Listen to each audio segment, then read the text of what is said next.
As soon as I started recording, that bird in the distance just started going insane. Hi everyone, it's Adam here. This is, well, you guys know this bike. It's my 2018 R1200GS Adventure. In 2019, the R1250 came out. And it's rumored that in 2023 model year, so this fall, we'll get an R1300GS or some other models. Something else will change on them. So that'll make my bike two motors old. That's okay, because I finally, I think it's finally perfect. Let's dive deep in here, and for the most part, the important thing to mention here is that the bike has 24,000 miles in the odometer. I just did the 24,000 mile service. That would be spark plugs, valve checks, oil filter, air filter, final drive fluid, final drive spline. All those videos are on this channel if you want to watch those videos. But all that service was done to it, and so now it is renewed again. 24,000 miles. Can you believe it? In addition to that, and really it'd be at like 40,000 had the pandemic not happened, because I really have just been stuck at home this entire time. I know there are things I can do on a bike that don't require hanging out with people, but I just went into hermit mode, I guess. So dirt bikes got more use and the GS did not. In addition to this winter, it's springtime, by the way, it's April 9th. In addition to the 24,000 mile service, I also sent in my Tractive front and rear shocks. Those were both at about 30,000 miles because I bought them used, and so, or 35,000 miles, somewhere around there. So I had Ted Porter's Beamer Shop refresh those as well, where they take them all apart, they check all the electrical components, they change all the fluids, inspect everything, and then give it a clean bill of health. Unfortunately, that was kind of expensive. So they say that those should be serviced every 30 to 50,000 miles. I chose to take the shorter service interval, and for that I paid handsomely, $350 per shock to have them renewed by Beamer Shop. You know, it's a lot less money than being stranded on the side of the road or in the middle of the woods for a while with a blown shock. But man, that was a lot of money. I usually send in my seat for some kind of refresh renew, and my Clearwater lights in for refresh renew. Clearwater lights have been flawless, so nothing to those this year. But I did send my seat to Sargent because my heated seat stopped working. We diagnosed it in the MOA rally when I was there, and they said it's definitely the heating pad. Send it in to us, and I said, well, hold on there, Captain. Not until winter time will I send those into you. Something also happened in the MOA rally, and by the way, I can't find this part. It's in a box somewhere. It's the carbon fiber cover for the Akra header. Oops. Something also happened in the MOA rally, which is I was in the Jesse luggage booth, and I saw a red GS, and I saw these red boxes, and I said, guys, I just bought the black boxes. What the hell? And they said, well, we have red ones now. And they also come with these fancy black latches, and they complement the existing luggage racks you already have that are black. You should get them. And I said, I don't need them, but okay. So I bought these, and they came in, I think, August or September. And by then I was preparing for the GS Trophy, so they didn't really get much use. And the GS Trophy, I took everything off the bike except for the crash bars, and then fell and hurt my shoulder, tore my rotator cuff. And so now the bike has been in storage since basically October. And it was in December that I took it to my friend BB-8's house because he does powder coating. And I said, hey man, I love your black GS with your blue stuff. Let's think red. And he's like, no problem, Chief. So here we are. So you will see that we've done a few things. If you look from the top down from here, what a great angle. Isn't that nice? Isn't that beautiful? We now have the top luggage rack, the OEM GSA luggage rack, powder coated red. You can see how that extends underneath right here.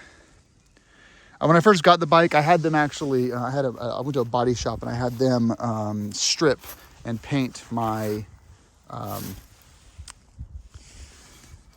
luggage rack black as well. So that's been black since I got it, but it looks nice with the red, of course. And then, of course, BB-8 and I also powder coated the Jesse luggage racks red. So you can see those are also red. So when they're off the bike, which I'll show you in a second shot, that's a nice red finish. To be honest, the Jesse racks were starting to rust pretty badly because they are just painted black. And as soon as those things start chipping, especially in the areas where you connect in the boxes, once they start chipping, they start rusting. So those were gonna rust straight through this year. So powder coating them, actually, that ended up being essentially the first thing we started doing, which was powder coating them. And he said, what color? And I said, well, they should probably match the boxes. And so I went to Jesse Luggage and I said, oh, by the way, this needs to be reattached too. So ignore that. That dash cam gets mounted under here. So just ignore you saw that. So I went to Jesse Luggage and I said, what color did you guys use for your box? And they said, cardinal red from this supplier. And I went there and I ordered a 5-pound bag of it with the powder coating material. And we went a little crazy. Now also, Sergeant Seat, I had previously already had them do the red striping, so that was on there since I got the bike in 2019, and everything else is pretty much as it was before, except for the fact that we have all this red down here now. And so when we were looking at everything, we kind of took the cardinal red and really ran with it. So it started off being a box and rack ordeal.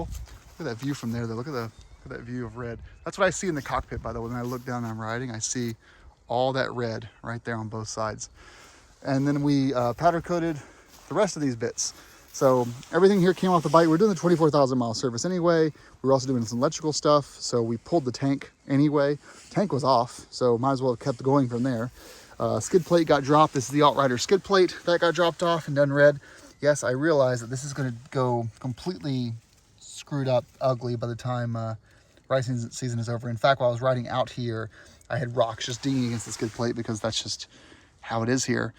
But we did the Altrider brake reservoir guard in red. That was previously silver. These heel guards were silver.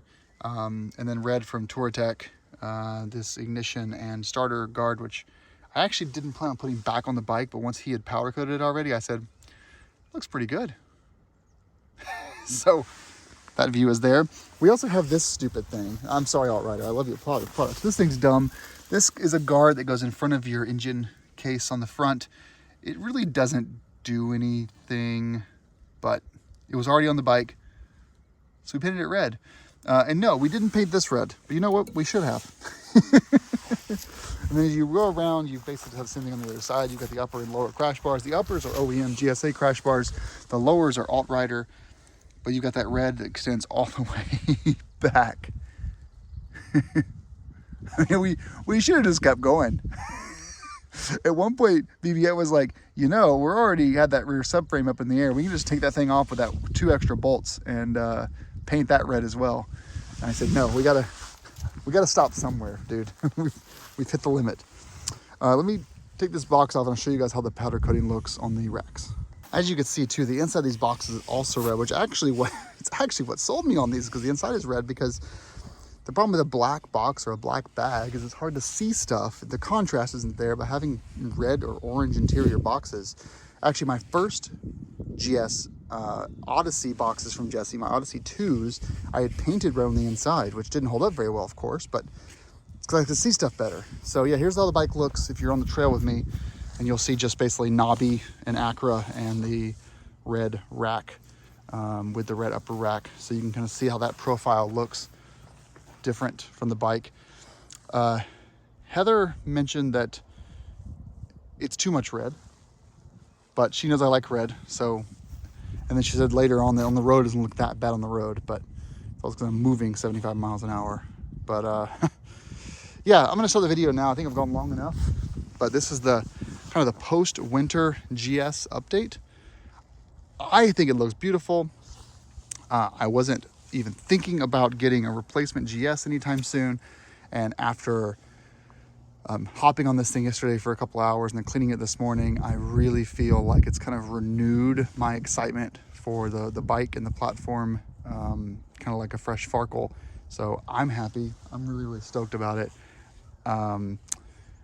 I will say that if BMW releases a replacement to the HP2 Enduro with a 1250 or 1300cc boxer that weighs like 100 pounds lighter than this, that's probably going to be an instant purchase for me. But other than that, no attempt to upgrade at all. This bike is obviously completely mine now. The bank no longer owns it, and I love it. I love this bike. It looks fantastic. Considering it's been 24,000 hard miles of abuse on trails and on and off road, it's just nice to have this, you know, in its current stat. And I will say, if someone ever wants to buy it off of me, I can pay BB-8 to powder coat this whatever color they want. I'm happy to, you know, take a fall order for this thing in a couple of years when it hits 40,000 miles and say, you know, hey, give me a deposit in the fall. In the winter, I'll paint it any color you want it. If you want it all black, whatever. And then you can take delivery in April and it'll be just like this. I'm sure I'd get some people signing up to buy this thing if I did that. And don't worry, it would be well above trade-in value to do that, because they'd get basically a bike that's ready to go around the world with all the fluids and everything brand new and touched by me, which, believe it or not, I've gotten pretty good with the torque wrench. But so yeah, if someone came to me and said, I'll give you, you know, 30 grand to take it off your hands, okay, you can have it for 30 grand. I'd be losing money, but you can have it for 30 grand. All right, cool. Thanks everyone. Appreciate it. And appreciate you watching. Hope you had a great Christmas, and let the riding season begin. Ride safe.